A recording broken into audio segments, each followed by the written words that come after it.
Hello students, welcome to my channel Gulrez sir maths infinity.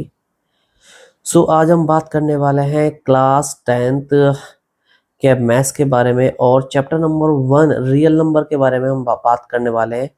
कुछ important topics के बारे में बात करने वाले हैं, उनके फॉर्मूले के बारे में, फैक्ट्स के बारे में, क्या क्या हम लोग इस फॉर्मूले में पढ़ने वाले हैं। और इसके बाद हम लोग क्वेश्चन करने वाले हैं 1 बाय 1, ठीक है, अकॉर्डिंग टू आर एनसीईआरटी, ठीक है। एनसीईआरटी के अकॉर्डिंग हम लोग क्वेश्चन करने वाले हैं। आप लोग देखना ना भूलिए, ये बड़ी ही इंपॉर्टेंट वीडियो आप लोगों के लिए होने वाली है। तो हम कुछ बात करते हैं without wasting our time. Real number, देखिए बेसिकली रियल नंबर आप लोगों को पता है रियल नंबर क्या होता है। रियल नंबर हमारा रैशनल और इरेशनल नंबर का कॉम्बिनेशन होता है। रैशनल और इरेशनल सारे नंबर मिलके क्या बनाते हैं, हमारे रियल नंबर बनाते हैं, ठीक है।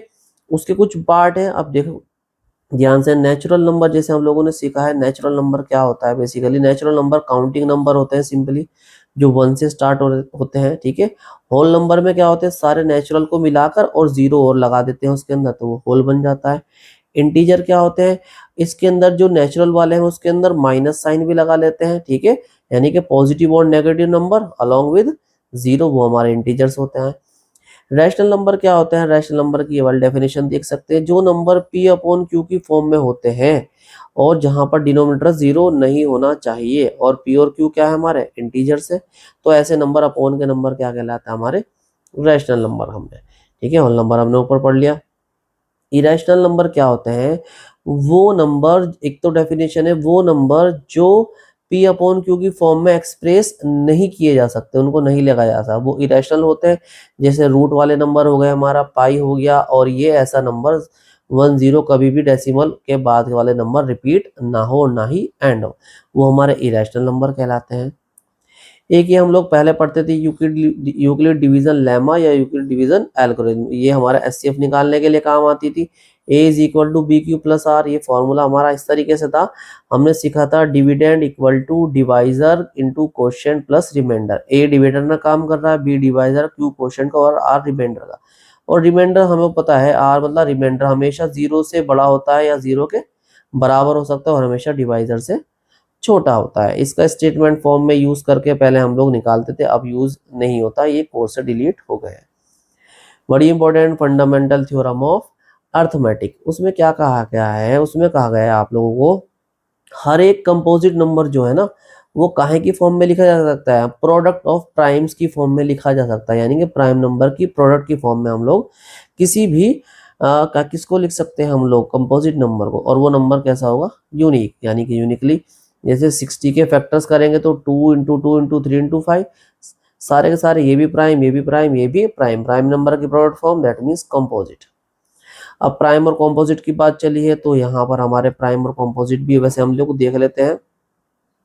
प्राइम नंबर सब जाते हैं जिसके एग्जैक्टली 2 फैक्टर्स होते हैं। 2 फैक्टर मतलब 1 एंड इटसेल्फ, वो हमारे प्राइम होते हैं। जैसे 2 3 5 7 और 11, और 2 हमारा सबसे छोटा इवन प्राइम नंबर भी होता है। इसी के हिसाब से कॉम्पोजिट नंबर क्या होते हैं, हमारे कॉम्पोजिट नंबर होते हैं जिसके मोर देन 2 फैक्टर हो, यानी कि 1 और इटसेल्फ के अलावा एक और फैक्टर और मिल गया तो काम हमारा बन जाएगा, ठीक है। इस तरीके से हम लोग कर सकते हैं।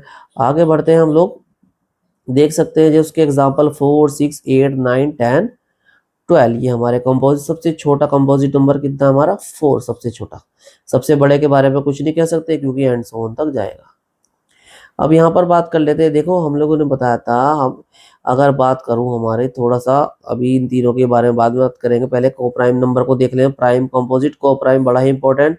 अगर दो नंबर ऐसे हैं जो having 1 as their only common factor, यानी कि 1 क्या होगा उनका, यानी कि एचसीएफ, यदि किन्हीं दो नंबर का एचसीएफ हो गया हमारा 1, तो वो क्या कहलाएंगे, वो कहलाएंगे हमारे को प्राइम नंबर। जो 3 और 4 केवल 1 के अलावा किसी से नहीं कटेंगे, ऐसे 8 और 15, ऐसे 7 और 9, तो हमारे क्या कहलाएंगे, वो को प्राइम नंबर।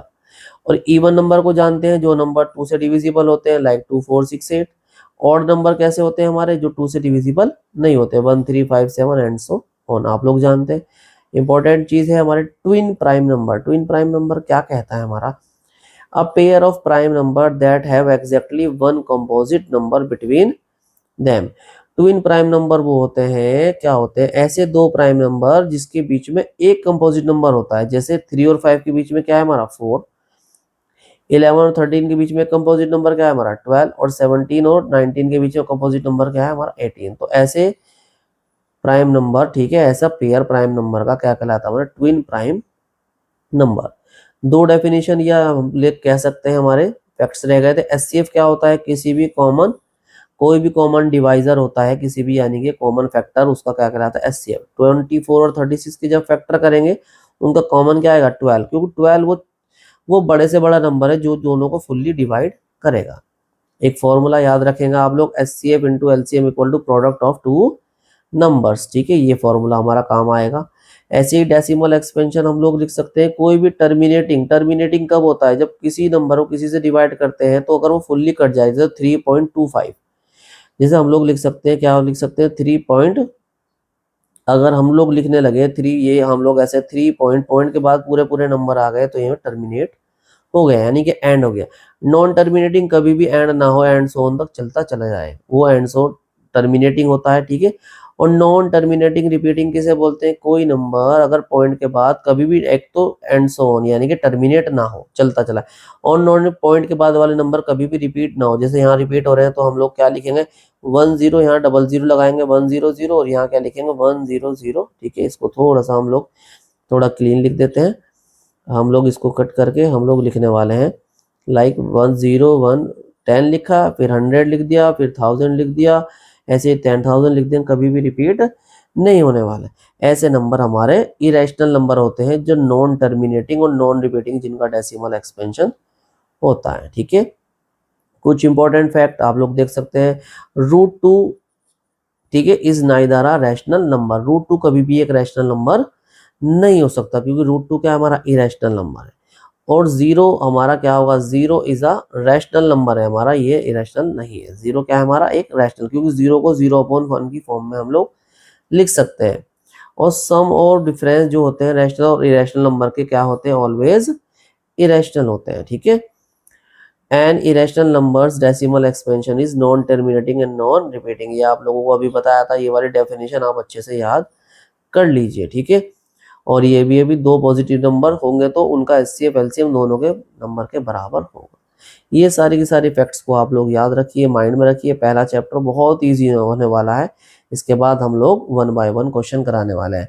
याद रखिए, चैनल को सब्सक्राइब करना ना भूलिए, गुलरेज सर मैथ्स इनफिनिटी आप लोग सब्सक्राइब